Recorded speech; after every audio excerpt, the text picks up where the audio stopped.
Delete Me promo code, get the best value for your money.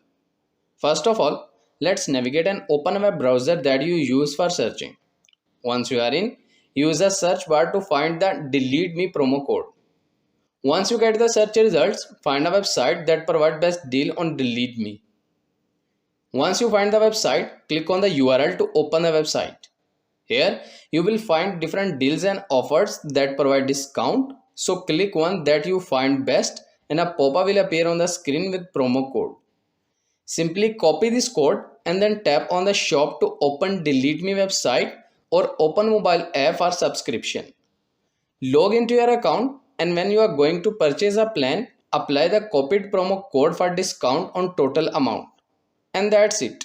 This is how you can find Delete Me promo code. I hope this video is helpful for you. For more information, please subscribe our YouTube channel and thank you for watching.